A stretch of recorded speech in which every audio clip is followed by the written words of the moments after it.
হরে কৃষ্ণ। পণতীর্থ বারুণী স্নান কবে হতে যাচ্ছে এবং এই বারুণী স্নানের সময়সূচি, মধু কৃষ্ণা ত্রয়োদশী স্নানের সময়সূচি এবং স্নানের মন্ত্রাবলী, এই গঙ্গা স্নানের মন্ত্রাবলী আজকে আমরা প্রদান করব এবং এই বারুণী স্নানের কি মাহাত্ম্য রয়েছে সেই সম্পর্কে আজকে আমরা আলোচনা করব। স্কন্দ পুরাণে বলা হয়েছে চৈত্র মাসের কৃষ্ণপক্ষের ত্রয়োদশী তিথি মধু কৃষ্ণা ত্রয়োদশীতে যখন শতভিষা নক্ষত্র যুক্ত হয় তখন এই তিথিকে বারুণী তিথি বলা হয় এবং এই বারুণী তিথিতে যদি কেউ গঙ্গায় অবগাহন করেন, বারুণী স্নান করেন, তাহলে শত সূর্যগ্রহণে স্নানের ফল, শত সূর্যগ্রহণে গঙ্গা স্নানের ফল লাভ হয়। এবং ভগবান মহাবিষ্ণুর কলৌ অবতার শ্রী অদ্বৈতাচার্য প্রভু তাঁর মাতৃদেবী নাভা দেবীর ইচ্ছা পূরণ করার জন্যে তিনি এই শ্রীহট্টের তাহিরপুরে জাদুকাটা নদী, তৎকালীন সময় ছিল রেণুকা নদীতে, তিনি সপ্তগঙ্গাকে প্রকট করেছিলেন এই বিশেষ তিথিতে। এই পণ তীর্থ ধামে তিনি যেহেতু পণ করে প্রতিজ্ঞা করে সপ্ততীর্থকে এখানে স্থাপন করেছিলেন, সপ্ততীর্থ আনি হেথায় করিমু স্থাপন। এই মধু কৃষ্ণা ত্রয়োদশীতে শতভিষা নক্ষত্রে তিনি প্রকট করেছিলেন সপ্ততীর্থকে। তো সেই কারণে এই পণ তীর্থ ধামেও লক্ষ লক্ষ মানুষ সমাগত হন এই বারুণী তিথিতে স্নান করার জন্য, সপ্ততীর্থে অবগাহন করে তাদের মানব জন্মকে সার্থক করার জন্যে। এই বছর এই পণ তীর্থ স্নান বারুণী স্নান হতে যাচ্ছে 27 মার্চ 2025 খ্রিস্টাব্দ বৃহস্পতিবার এবং এই দিন স্নানের সময়সূচি কিন্তু অনেক বেশি সময় ধরে রয়েছে। একদম ব্রাহ্ম মুহূর্ত থেকে শুরু করে রাত্রি 11 ঘটিকা পর্যন্ত, সূর্য সিদ্ধান্ত অনুযায়ী রাত্রি 9 ঘটিকা পর্যন্ত রয়েছে। এই স্নানের সময়সূচি আমরা বিস্তারিতভাবে আজকে প্রদান করব এবং এই স্নানের কি মাহাত্ম্য আজকে আমরা শ্রবণ করব। তো কবে হতে যাচ্ছে এই পণ তীর্থ বারুণী স্নান? 27 মার্চ। আর যেহেতু 26 মার্চ রয়েছে একাদশী ব্রত, পাপমোচনী একাদশী ব্রত, তো সেই কারণে এই 27 তারিখ স্নানের দিনই কিন্তু পালন করতে হবে। তো সকালে আপনারা সঠিক সময়ের মধ্যে অবশ্যই পালন করবেন। তো এখন আমরা এই পণ তীর্থ বারুণী স্নানের মাহাত্ম্য সম্পর্কে শ্রবণ করছি। স্কন্দ পুরাণে যেটি বলা হয়েছে যে শত সূর্যগ্রহণের স্নানের ফল লাভ হয় এই চৈত্র মাসের কৃষ্ণপক্ষের ত্রয়োদশী তিথি মধু কৃষ্ণা ত্রয়োদশী যখন শতভিষা নক্ষত্র যুক্ত হয় তখন এই তিথি বারুণী তিথি নামে পরিচিত হয়েছে। তো এই যে চৈত্র মাসের কৃষ্ণপক্ষের ত্রয়োদশী, এটিকে বলা হয় মধু কৃষ্ণা ত্রয়োদশী আর যুক্ত হচ্ছে শতভিষা নক্ষত্র। তাহলে মধু কৃষ্ণা ত্রয়োদশী প্লাস শতভিষা নক্ষত্র, সেই কারণে এই বিশেষ তিথি অত্যন্ত মাহাত্ম্যপূর্ণ। আজকে আমরা মধু কৃষ্ণা ত্রয়োদশী প্লাস শতভিষা নক্ষত্র যুক্ত এই যে সময়সূচি আমরা প্রদান করব।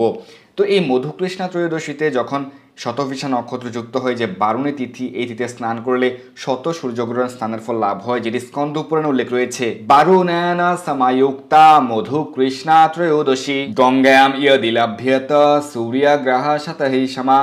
অর্থাৎ এই বারুণী তিথিতে মধু কৃষ্ণা ত্রয়োদশীতে যখন শতভিষা নক্ষত্র যুক্ত হয় তখন এই যে বিশেষ তিথি মহাবারুণী তিথি, এই তিথিতে যদি কেউ গঙ্গা স্নান করেন তাহলে 100 সূর্যগ্রহণে গঙ্গা স্নানের যে মাহাত্ম্য শাস্ত্রে বর্ণনা করা হয়েছে সেই ফল লাভ হয়। 100 সূর্যগ্রহণে গঙ্গা স্নানের ফল লাভ হয়। তো এই বিশেষ তিথি হতে যাচ্ছে এই বছর 27 মার্চ। এই তিথি হচ্ছে বারুণী তিথি। তো বারুণী হচ্ছে গঙ্গা দেবীর আরেক নাম হচ্ছে বারুণী দেবী। তো কোন এক কল্পে মহামুনি কপিল দেব তিনি তপস্যা করে এই বিশেষ তিথিতে গঙ্গা দেবীর সাক্ষাৎ এবং আশীর্বাদ লাভ করেছিলেন। তো এই দিনে যারা ভারতে রয়েছেন তারা গঙ্গায় অবশ্যই স্নান করতে পারেন, চেষ্টা করতে পারেন, অথবা আপনার নিকটস্থ যে কোনো পবিত্র নদীতে আপনারা স্নান করতে পারেন। স্নানের সময়সূচি আমরা প্রদান করব। আর যারা বাংলাদেশে রয়েছেন যাদের পক্ষে সম্ভব, যেহেতু এবছর প্রতিকূল পরিস্থিতি থাকতে পারে, তো সেই কারণে যাদের পক্ষে সম্ভব আপনারা, যেটি বর্তমানে বাংলাদেশের সিলেটের সুনামগঞ্জের তাহিরপুর উপজেলায় অবস্থিত জাদুকাটা নদীর তীরে পণ তীর্থ ধাম, সেখানে ইসকনের খুব সুন্দর মন্দির রয়েছে, সেখানে লক্ষ লক্ষ ভক্তবৃন্দ প্রতি বছর সমাগত হন। তো সেখানে আপনারা যুক্ত হতে পারেন। আর যাদের পক্ষে সম্ভব নয় আপনারা নিকটস্থ পবিত্র নদীতে স্নান করতে পারেন বা বাড়িতেই 3 বার গঙ্গা গঙ্গা গঙ্গা উচ্চারণ করে স্নান করতে পারেন। তো চলুন আমরা স্নানের সময়সূচি জেনে নেই। তো আমরা যে স্নানের সময়সূচি প্রদান করছি সেটি হচ্ছে ত্রয়োদশী প্লাস নক্ষত্র যুক্তা মধু কৃষ্ণা ত্রয়োদশী প্লাস শতভিষা নক্ষত্র যুক্তা যে মূল সময়সূচি সেটি আমরা প্রদান করছি। প্রথমে আমরা বিশুদ্ধ চান্দ্র পঞ্জিকা সিদ্ধান্ত অনুযায়ী, ইসকন সিদ্ধান্ত অনুযায়ী প্রদান করছি। এছাড়া আমরা সূর্য সিদ্ধান্ত অনুযায়ী যে সময় রয়েছে সেটিও আমরা প্রদান করছি। বাংলাদেশের সময় অনুযায়ী মধু কৃষ্ণা ত্রয়োদশী প্লাস শতভিষা নক্ষত্র সময় হচ্ছে 27 মার্চ ভোর 3 ঘটিকা থেকে রাত্রি 11:33 ঘটিকা পর্যন্ত। আর সূর্য সিদ্ধান্ত মতে এটি ভোর 4:20 ঘটিকা থেকে রাত্রি 9:24 ঘটিকা পর্যন্ত। ভারতীয় সময় অনুযায়ী মধু কৃষ্ণা ত্রয়োদশী প্লাস শতভিষা নক্ষত্র 27 মার্চ ভোর 2:30 ঘটিকা থেকে রাত্রি 11:03 ঘটিকা পর্যন্ত। আর সূর্য সিদ্ধান্ত মতে ভোর 4 ঘটিকা থেকে রাত্রি 8টা 54 ঘটিকা পর্যন্ত। তো এই বছর যেহেতু অনেক সময় রয়েছে স্নানের, আপনারা এই সময়ের মধ্যে যে কোনো একটি সময় স্নান করতে পারেন। যাদের পক্ষে সম্ভব ব্রাহ্ম মুহূর্তে বা সূর্যোদয়কালে বা সকালে স্নান করা সেটা আরও বেশি উত্তম। কিন্তু এই সময়ের মধ্যে আপনারা যে কোনো সময় এই মহাবারণী স্নানে অংশগ্রহণ করতে পারবেন, পঞ্চতীর্থ স্নানে অংশগ্রহণ করতে পারবেন। তো এই যে স্নানের কি মন্ত্রাবলী, এই দিন যে আপনারা বারণী স্নান করবেন, এই স্নানের কি মন্ত্রাবলী, এই মন্ত্রাবলী আমরা আজকের আলোচনা শেষের দিকে প্রদান করছি। এখন আমরা সংক্ষেপে শ্রবণ করব পঞ্চতীর্থ, যেখানে সপ্তগঙ্গা প্রকট করেছিলেন স্বয়ং মহাবিষ্ণু। এই পঞ্চতীর্থ ধামের সংক্ষিপ্ত মাহাত্ম্য, পঞ্চতীর্থ স্নানের সংক্ষিপ্ত মাহাত্ম্য আমরা এখন শ্রবণ করব। তো ভগবান মহাবিষ্ণু এবং সদাশিবের মিলিত অবতার, মিলিত প্রকাশ শ্রী অদ্বৈত আচার্য প্রভু শ্রী অদ্বৈত নমস্তভ্যম কৌলি জনকৃপা নিধে গৌর প্রেম প্রদানায় শ্রী সীতাপতে নমঃ। শ্রী অদ্বৈত আচার্য প্রভুর আবির্ভাব স্থান হচ্ছে এই পঞ্চতীর্থ ধাম, যেটি শ্রীহট্টের তাহিরপুর উপজেলায় অবস্থিত। ওখানে বর্তমানে পঞ্চতীর্থ ধাম রয়েছে সেখানে। তো এখন জাদুকাটা নদীর তীরে অবস্থিত। পূর্বে এই নদীর নাম ছিল রেণুকা নদী। তো শ্রী অদ্বৈত আচার্য প্রভুর আবির্ভাব স্থান। তো শ্রী অদ্বৈত আচার্য প্রভু তিনি যখন আবির্ভূত হয়েছিলেন তখন তার পিতৃদেব এবং মাতৃদেবী কিন্তু অনেকটাই বৃদ্ধ অবস্থায় ছিলেন। তারা বৃদ্ধ অবস্থায় এই পুত্র রত্ন লাভ করেছিলেন। তো শ্রীমন মহাপ্রভুর পরম পার্ষদ এই অদ্বৈত আচার্য প্রভু, তো তিনি যখন এই পঞ্চতীর্থ ধামে তার বাল্যলীলার ঘটনা, তার বয়স তখন ছিল 8 বছর, তার কিন্তু বাল্য নাম ছিল কমলাক্ষ। তো কমলাক্ষকে নিয়ে তার মাতৃদেবী নাভা দেবী যখন রাত্রে তিনি শয়ন করেছিলেন, প্রায় শেষ রাত্রিতে তিনি স্বপ্নযুগে দেখলেন, রাতের শেষ প্রহরে তিনি বিস্ময়কর স্বপ্ন দেখলেন যে তিনি গঙ্গা স্নান করছেন এবং তার ক্রোড়স্থ যে শিশু, তার যে সন্তান, সেটি হচ্ছে শঙ্খ চক্র গদা পদ্মধারী মহাবিষ্ণু। এবং তার এই সন্তান শঙ্খ চক্র গদা পদ্মধারী মহাবিষ্ণুর আলোকে চারদিক উদ্ভাসিত হয়েছে, তার দিব্য জ্যোতিতে চারদিক উদ্ভাসিত হয়েছে এবং তিনি তার এই সন্তানের নিকট পাদুদক চরণামৃত প্রার্থনা করছেন।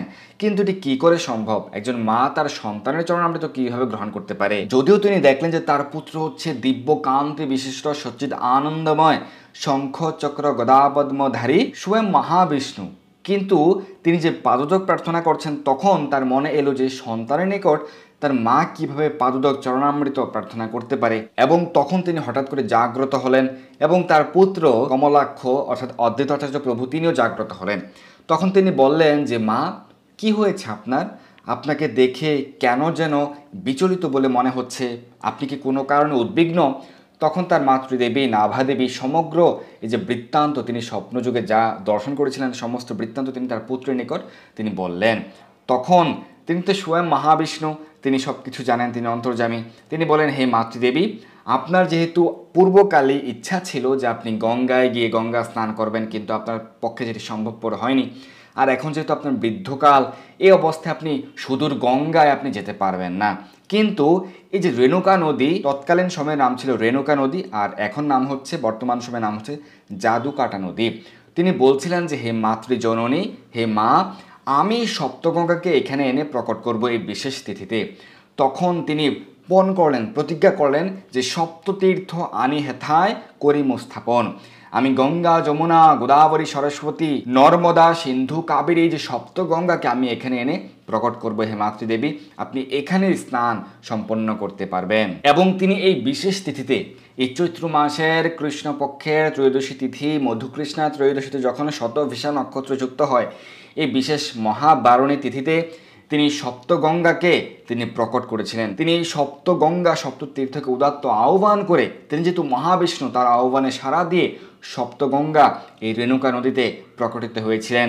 এবং রেণুকা নদীর আকার তখন বৃদ্ধিপ্রাপ্ত হয়েছিল এবং তার মাতৃদেবী নাভাদেবী সেখানে স্নান করেছিলেন, অবগাহন করেছিলেন। তো শ্রী অদ্বৈত আচার্য প্রভু তিনি অত্যন্ত কৃপাপরায়ণ।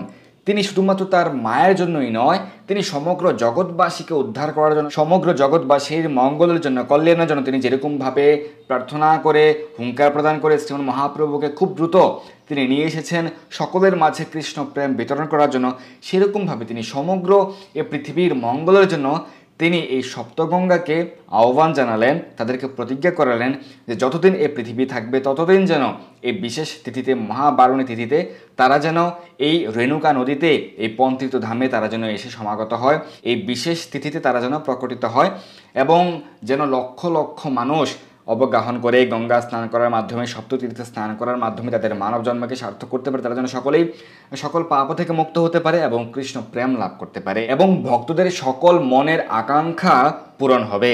এবং সেই থেকে আজও অবধি অন্যান্য সময়ে কিন্তু এই যে বর্তমান জাদুকাটা নদী, এটির জল কিন্তু প্রায় হাঁটু সমান থাকে, খুব কম থাকে, কিন্তু এই বিশেষ তিথি আসলে, এই বিশেষ তিথি নক্ষত্র যখন যুক্ত হয় তখন দেখা যায় যে জলরাশি অনেক বৃদ্ধি প্রাপ্ত হয়েছে, কারণ সপ্তগঙ্গা এখানে যে প্রকটিত হন সেটি সকল ভক্তদের নিজের চোখে দৃশ্যমান হয়। তো সেই কারণে যাদের পক্ষে সম্ভব, ভারতে হোক আর বাংলাদেশে হোক, আপনারা পবিত্র গঙ্গা নদীতে বা পন্থিত ধামে আপনারা এই বিশেষ দিনে, বিশেষ তিথিতে, বিশেষ এই যে সুযোগটি আপনারা গ্রহণ করুন এবং এই সপ্ততীর্থ, সপ্তগঙ্গা স্নান, পন্থিত স্নান, বারণী, এই মহাস্থানে, মহাবারণী স্থানে আপনারা অংশগ্রহণ করুন। আমরা তারিখ জেনে গিয়েছি, সময়সূচি জেনে গিয়েছি, এখন আমরা এই স্নানের মন্ত্রাবলী প্রদান করছি। নাভিসম জলে স্রোতের দিকে মুখ করে বা স্রোতহীন জলে সূর্যের দিকে মুখ করে একবার ডুব দিয়ে নিম্নলিখিত মন্ত্র, আত্মশুদ্ধি মন্ত্র উচ্চারণ করবেন। ওম অপবিত্র পবিত্র বা সর্বাবস্থাম গত অপি বা ইয়ঃ স্মরেৎ পুণ্ডরিকাক্ষম স বাহ্যাভ্যন্তরঃ শুচি পাপোহম পাপকর্মাহম পাপাত্মা পাপসম্ভবান ত্রাহি মানম পুণ্ডরিকাক্ষম সর্ব পাপহর হরি। তারপর আপনার স্বীয় গুরুদেবের প্রণাম মন্ত্র উচ্চারণ করবেন, তারপর হাত জোর করে পাঠ করবেন। ওম কুরুক্ষেত্র গয়া গঙ্গা প্রভা সপুষ্করাণি চ তীর্থান্যেতানি পুণ্যানি স্নান কালে ভবন্তুবিহ। এরপর স্নানের সংকল্প মন্ত্র উচ্চারণ করবেন। এই সংকল্প মন্ত্রে আমরা তিথি নক্ষত্রের পরে কিন্তু গোত্র এবং নাম উচ্চারণ করি।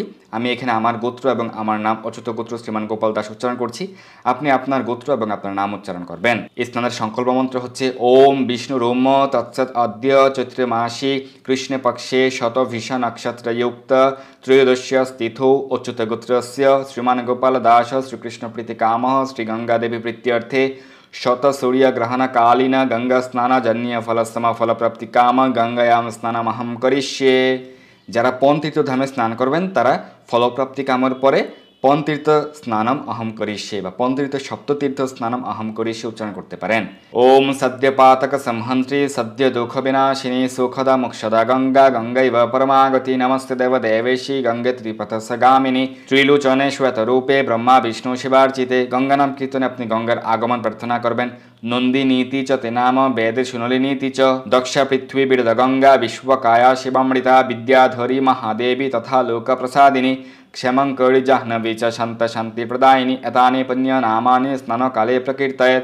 এরপর গঙ্গা জল স্পর্শ করে উচ্চারণ করবেন ওম স্মৃতাশি গঙ্গে দৃষ্টাশি স্পর্শামিতা মহেশ্বরীম বিষ্ণুদেহ দ্রবাকারে প্রসিদ্ধে জগদাম্বিকে। ওম গঙ্গে চৈব মনে চৈব গোদাবরী সরস্বতী নর্মদে সিন্ধু কাবেরী জলে अस्मिन् সন্নিধিম কুরু। এরপর স্নান মন্ত্র ওম বিষ্ণুপাদ প্রসুতাসি বৈষ্ণবী বিষ্ণুদেবতা ত্রাহিনাস্তুবনা সহ তস্মাদ আজন্ম মরণান্তিকাত। এরপর ওম নারায়ণায় নমঃ বলে 4 বার মাথায় জল নিয়ে শ্রীকৃষ্ণের চরণ স্মরণ করে স্নান করবেন। এছাড়াও আপনার হরে কৃষ্ণ মহামন্ত্র উচ্চারণ করতে পারেন এবং স্নান করে কেউ চাইলে এই গঙ্গা জলে দাঁড়িয়ে আপনারা হরে কৃষ্ণ মহামন্ত্র একমালা জপ করতে পারেন। যাদের পক্ষে সম্ভব আপনারা একমালা জপ করতে পারেন, যারা গায়ত্রী দীক্ষিত রয়েছেন তারা গায়ত্রী মন্ত্র জপ করতে পারেন। তো এইভাবে আপনারা এই মহাবারণী স্থানে পন্থিত স্থানে অংশগ্রহণ করতে পারেন এবং আপনাদের মানব জন্মকে সার্থক করতে পারেন। ধন্যবাদ সবাইকে। হরে কৃষ্ণ। এই দুর্লভ মনুষ্য জন্মকে সার্থক করতে যুক্ত হন কৃষ্ণ ভাবনায়। আপনার সকল ধর্মীয় বা পারমার্থিক প্রশ্ন জানাতে যুক্ত হন আমাদের টেলিগ্রাম গ্রুপে, আর এই ভিডিওটি শেয়ার করে আপনার সকল বন্ধুদের কাছে পৌঁছে দিন। ধন্যবাদ সবাইকে।